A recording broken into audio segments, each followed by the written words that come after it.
Teoria dos conjuntos. Conjuntos nada mais é que qualquer coleção de elementos. Vamos falar aqui dos conjuntos numéricos.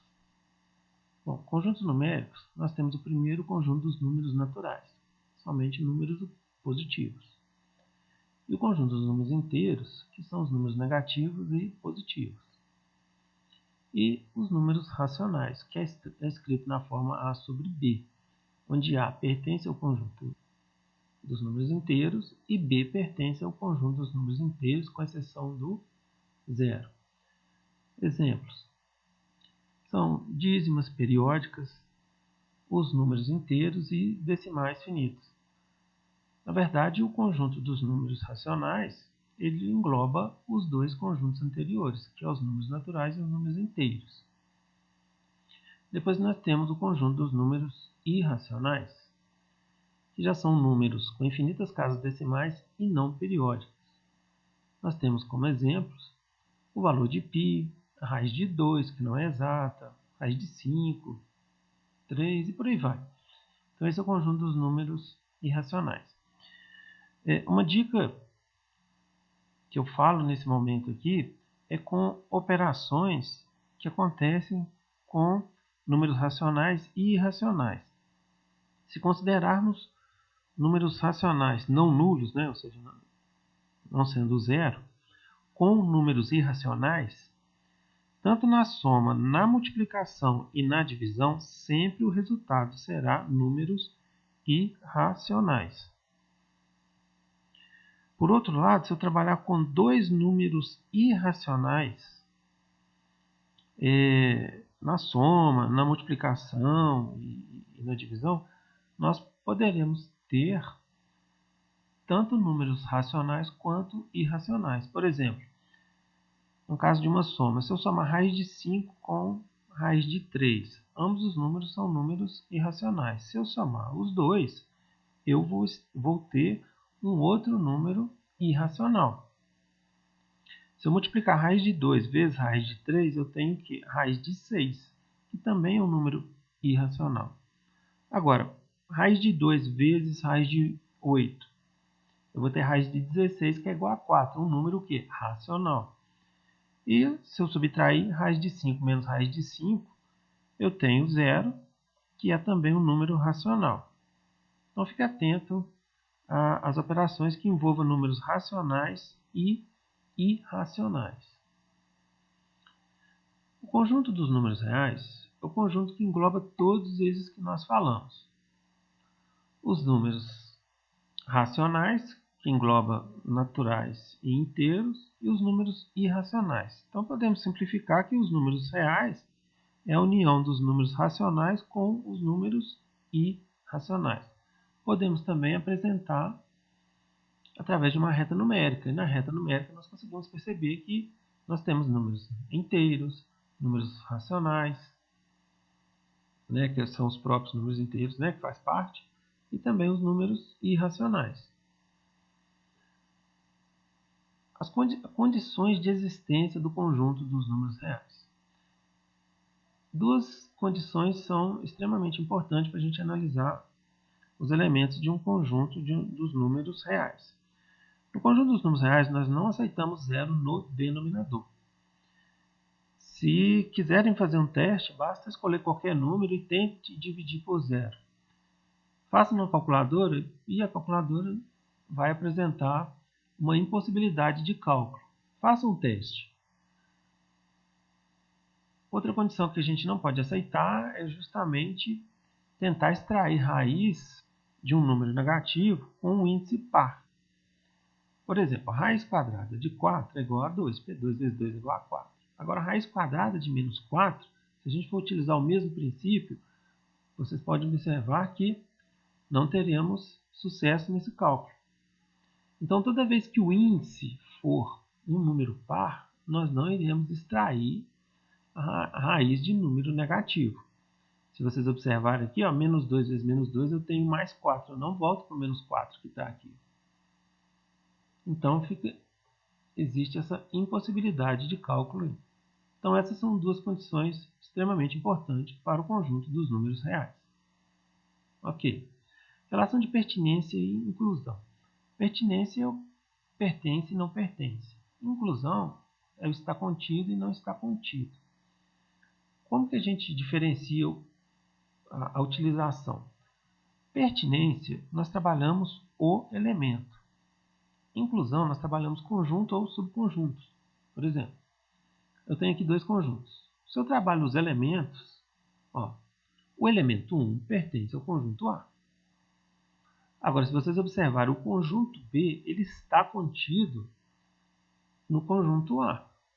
Então, quando eu trabalho o conjunto como um todo ou um subconjunto, eu vou trabalhar a inclusão, ou está contido ou não está contido. E quando eu trabalho o elemento, nós trabalhamos pertence e não pertence. Por exemplo, 4 não pertence ao conjunto B. E A não está contido no conjunto B. Comentei aqui sobre subconjuntos, mas o que são subconjuntos? Vamos frisar aqui agora. Subconjuntos, nós temos aqui os elementos 1, 2 e 3. Quantos subconjuntos eu posso montar a partir do conjunto 1, 2 e 3? Então, nós temos que considerar o conjunto, o conjunto vazio, temos que considerar o subconjunto 1, subconjunto 1 e 2, por aí vai. Então, nós temos aqui, para esse caso, nós temos 8 subconjuntos, né, que se originou do conjunto 1, 2 e 3.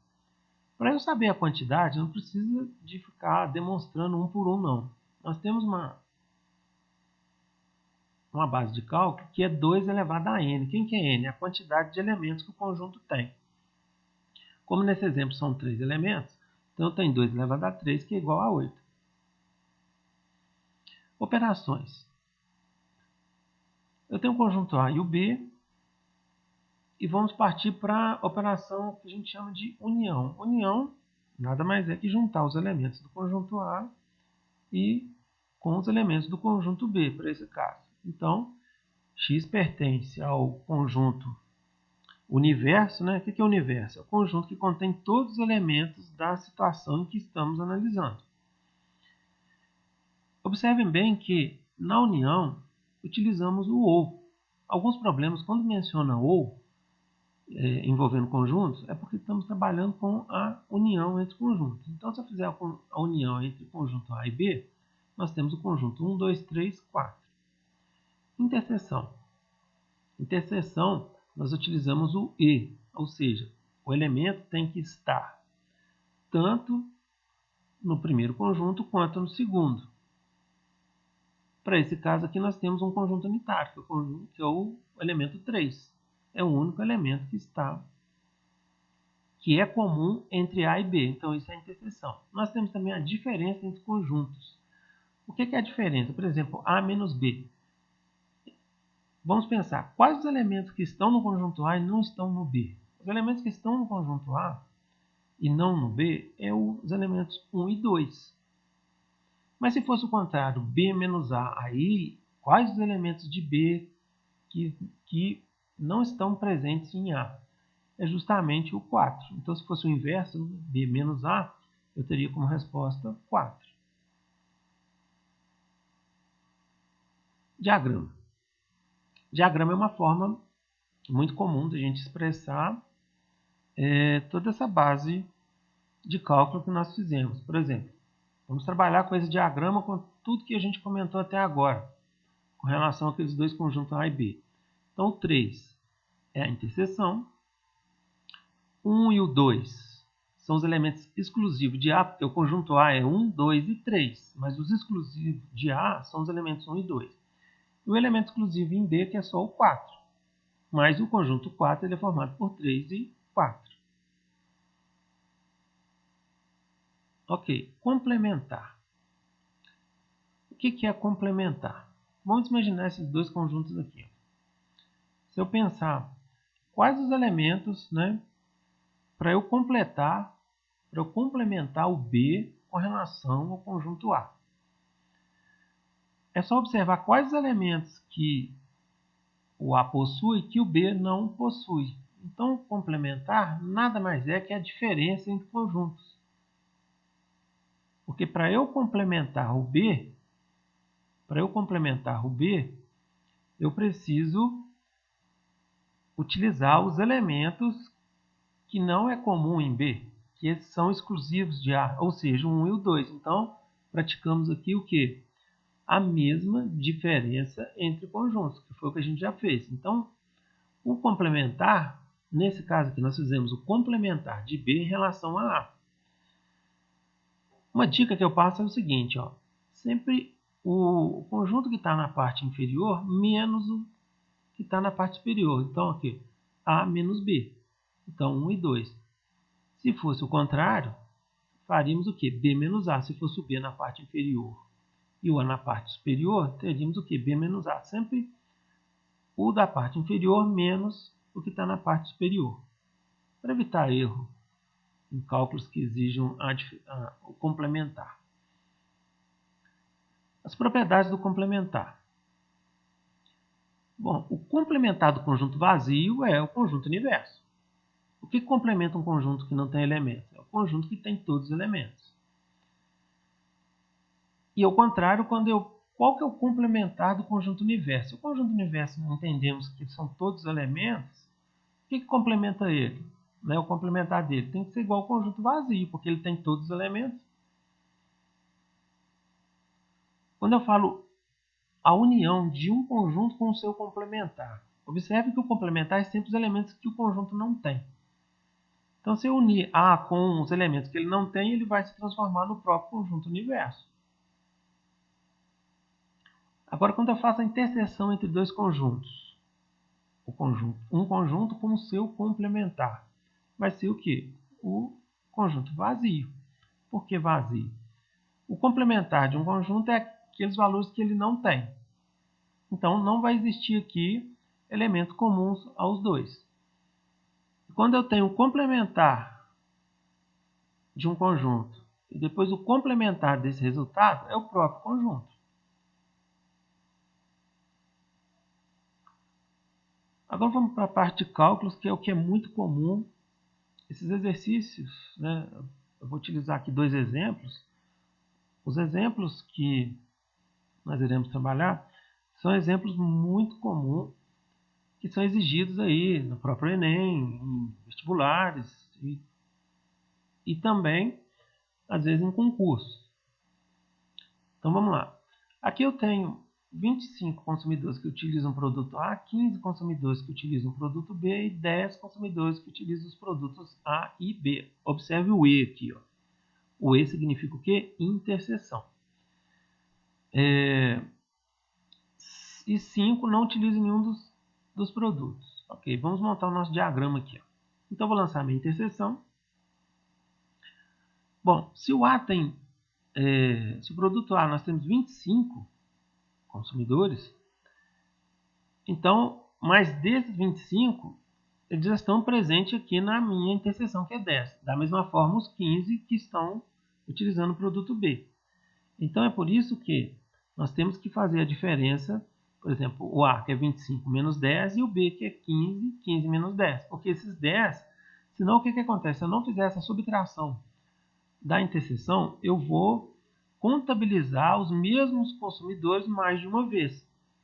Então, nós temos aqui 15, que são consumidores exclusivos ou somente de A, e 5 exclusivos de B. Mas observe que o cálculo fecha corretamente. Ó. O A, o produto A, ele tem 25 consumidores. Olha aqui, de acordo com onde que eu estou mostrando aqui, ó, o conjunto A, 15 mais 10, 25. O B, 10 mais 5, eu tenho 15. E não posso esquecer dos 5 que fez parte da pesquisa, por isso que eu tenho que contá-los, mas não utilizam nenhum dos dois produtos. Então, como que eu vou encontrar o total? Eu vou somar 15 mais 5, 20, mais 10, 30, mais 5, 35. Então, nós temos o total de 35. Outra saída para esse tipo de problema é montar uma equação, em que o total de elementos de um conjunto é igual à soma das quantidades de cada conjunto menos a interseção, para eu não contabilizar o mesmo consumidor mais de uma vez. Então, substituindo aqui, eu tenho 25, que é o A, 15, o B, o N eu chamei o que não utilizam os produtos, eu coloquei o 5, Então, 25 mais 15 mais 5, nós temos 45. 45 menos 10, nós temos os mesmos 35 que encontramos aqui no nosso diagrama. Mais um exemplo. Quando tem esse tipo de tabela, analisando a questão de conjuntos, observem que na tabela eu tenho uma quantidade de consumidores que utilizam A, B e C. Então, nesse caso, eu tenho que interagir todos os três conjuntos, porque eu tenho um grupo de pessoas que utilizam os três produtos. E tem também um grupo de pessoas que não utilizam nenhum dos três produtos, mas faz parte da minha contagem aqui. Então, eu vou lançar a grande dica desse tipo, para não haver erro nesse tipo de exercício, sempre inicia lançando as interseções. E, primeiramente, a interseção que está interagindo nos três conjuntos, que no caso aqui é o 60.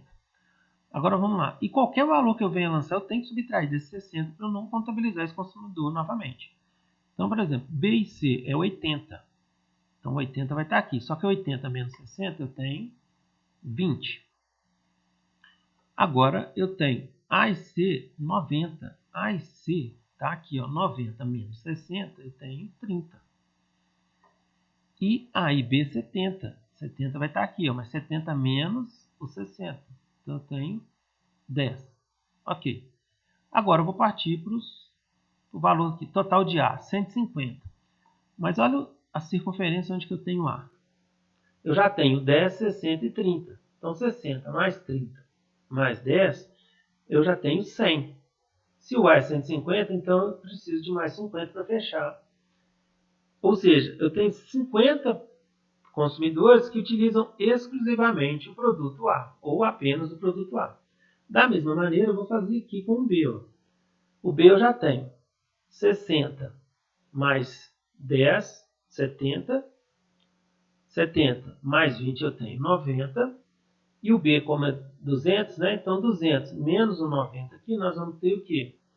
110. Ok. Então, vamos fazer o mesmo raciocínio com o C. O C, nós temos uma totalidade aqui, ó, de 250, mas o que eu já tenho no C? Eu tenho 60 mais 30, que é 90.